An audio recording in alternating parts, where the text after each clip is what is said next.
Hi everyone, welcome to our YouTube channel. So, automate your dream job, and we are going to be discuss about what are the most important manual testing interview questions. Let me talk about the first question they will be asking: what is the difference between severity and priority? Severity is nothing but it is always go on based on the functionality, how we are going to do that. So that is the important thing we have to be discuss on it. So that and then priority always focused on the business motive. Consider if there is a company logo has been wrong, then what is the severity? Severity obviously should be low, but priority always be the urgent, because the logo itself wrong, then the product should not be going the good. And then if consider like if the save button is not working, the severity also immediate, priority also urgent, kind of it. So the type of the severity always involves user interface defects low, boundary related defects medium, calculation defects high, control flow defects high, load conditions high, hardware failures urgent, misinterpreted data urgent. So these the important things. So how do you calculate the defect detection percentage in your software testing? So consider if your QA has been identified 90 defects over here during the testing cycle, and you have to say like 90 divided by 90 plus 20 is equal to what is the answer? That could be the defect detection percentage. And what is the defect removal efficiency in the software testing? It's nothing but if you have a 95 defects during the life cycle and 65 got a fixed, and that time the defect removal in testing is equal to number of the bug fixed divided by the total number of the defects diced into 100. That is the thing. So what is the average age of the defect? So consider like, so when the ticket has been raised, you always focus on working how you could able to do that. So that could be the important thing. And then they will go and detailedly talk about your agile ceremonies. So agile ceremonies always you have to start with the backlog grouping. In the backlog grouping, we usually have the project management tool Jira. In the Jira, so in the backlog grouping, usually we will be discussing about like what is the user story based on the priority we will be ordering in out, and then we will be going with the sprint zero activity. And the sprint zero always have an 1 week of that time, even though your sprint is 3 weeks or 1 month, whatever it may be, but sprint zero always have a 1 week of that time. If you want to have it, whatever the things, if you have a doubt or if you have want to raise a licensed version, if you want a time to upgrade, so those things and all will be happening in the sprint zero. And ideally they will be going with the sprint planning, and sprint planning usually takes with the scrum board or Kanban board. So we will be detailedly discuss about these things into the separate video, but during the interview questions we will talk about on this. And then will comes into the at the end of the sprint, you have to be having like a retrospective session, and during this you will be having the sprint call, that is the scrum meeting. So you have to update what went well, what didn't go well, what are the action items, and then finally you will be having the sprint demo. So these are the agile ceremonies, and they'll be asking like what is the difference between the test strategy and test plan. That could be the most important. So the test strategy is nothing but a set of the guidelines how could you do that the tested design, and determines how the testing can be done. And what are the components? It could be involves objectives, scope, documentation format, test process, team reporting structure, and how could you able to communicate with your client, and what are the strategies we are following. And it is always categorized by the project manager, and this is the technique they will be following at the different things. And test strategy never ever able to change. It's a long term plan how we are abstract the information, even though it is not a project specific, it will always put into the test approach. It is an important thing for an organization, can be used in the different projects. What is the test plan then? So that is a considered as a document, even it contains the scope, objective, and approach and emphasis on a software testing effort. But what it will be happening like is always carried forward by the senior or the lead whoever present over here. The test plan always narrates the information, what to test, when to test, how to test, and how much we are going to occupy the automation, and what how many resources are required on this test plan. Always there is a chance to change, and test plan always exists in the individually, and it is always a project based. And then they will ask you like what are the some of the essential qualities as an experienced or quality analyst, or if you are appointed as the tech lead or test lead or the senior position, you are handling the team, what could we do that? So you have to say like as a test lead, you have to say the answer like that only. As a test lead, you have the well versed in the software testing process, and you could ability to do transfer the teamwork, and how much we could be able to convert the manual testing to the automation, and what are the interfaces has been taken care, because mostly in the banking domain we have been working with the different kind of an interfaces, that the interface could not be automatable, but still how we could be able to achieve with the shortest period of the time, how we are designing our test cases in terms of maintaining the test cases, kind of the different projects into the test plan and kind of it. And you have to be maintaining the excellent written and interpersonal communication skills, and we have to maintain the requirement traceability matrix periodically on it.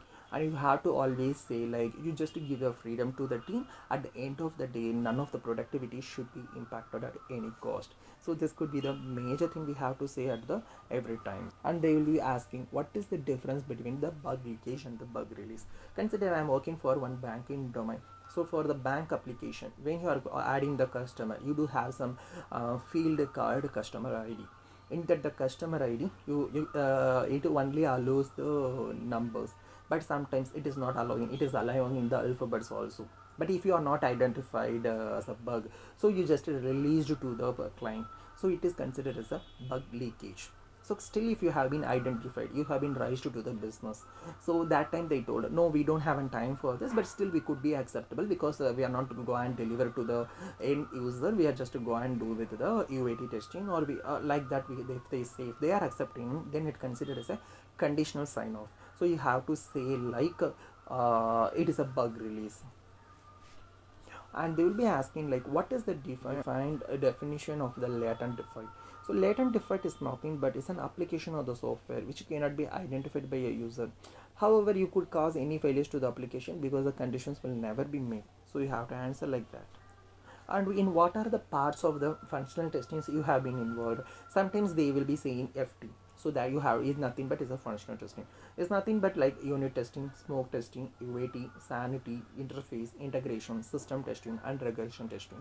Because each and every project they will be asking you. So for from the project 3 to project 4, what could be the difference you having? Say you can add these point under. I have been working with here is a functional testing. Here into the performance testing, and I have been used to the load runner, JMeter kind of it. So you have to be add these are the valid points, because always they expect you in the different vertical how you are answering to the questions. So that could be the very important, because we always know the interviewer can't hire the process only for it is a manual opening, but still we are expecting to be performing automation, because at the later point of the after a couple of years we are migrating to an automation. That time I can't go and hire a new resource. The reason, you know all the functionality of the manual things, you know the smart method how to do that.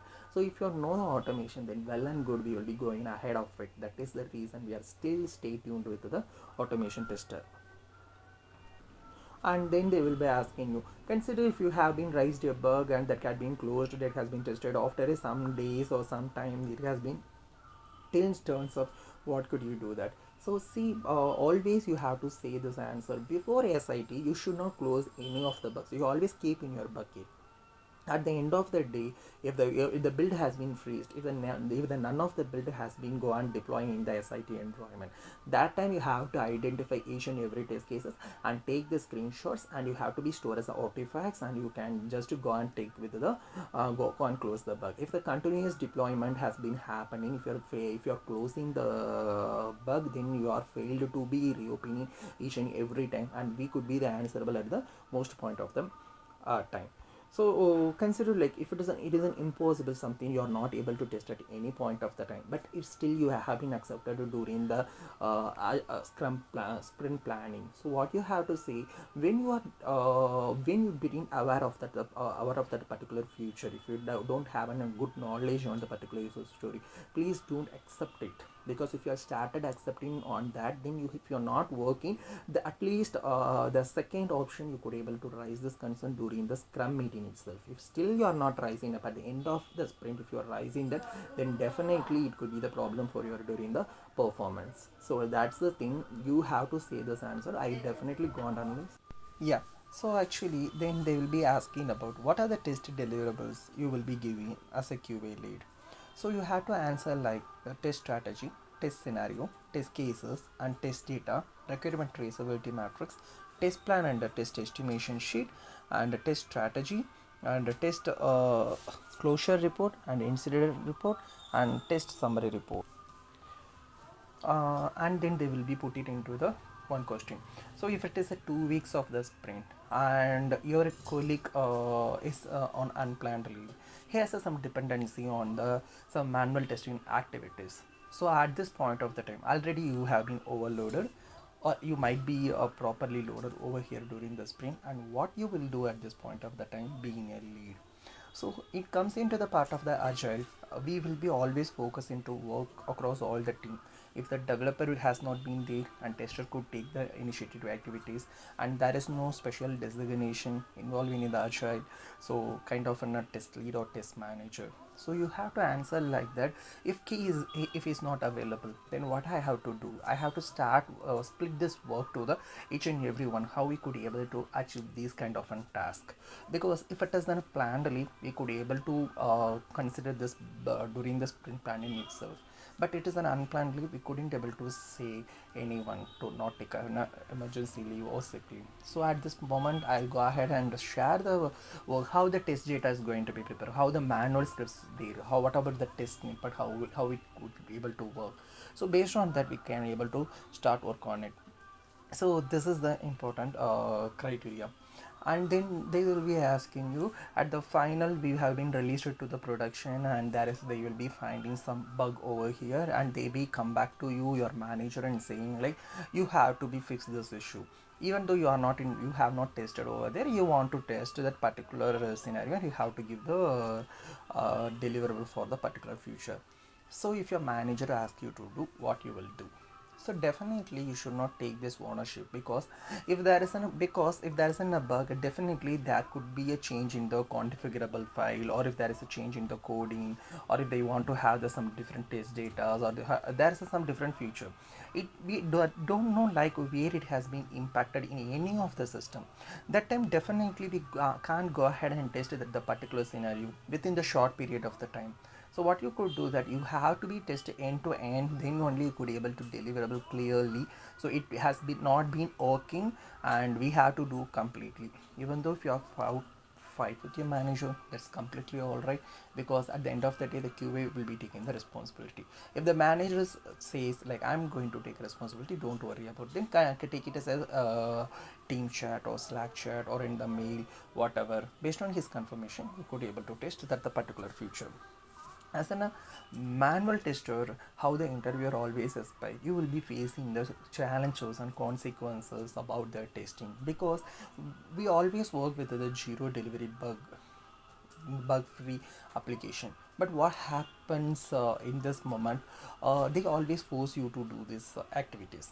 Why can't you do this, and why you have to be focused on that. So at the any point of the time we got any bug, definitely go and check in the, don't be panic, go and check in your SIT environment. If it is no bug, then fine. If it is a bug, then what are the things why we have been missed, where we missed, like that we have to calculate. On this occasion only we could able to do that. So this could be the things. And apart from that, they will ask you about how you could do at the end of team. It's nothing but non-functional testing. You can say like I have been working with the load runner, JMeter, kind of it. So those you have a knowledge, and you could able to work on that particular scenarios and all.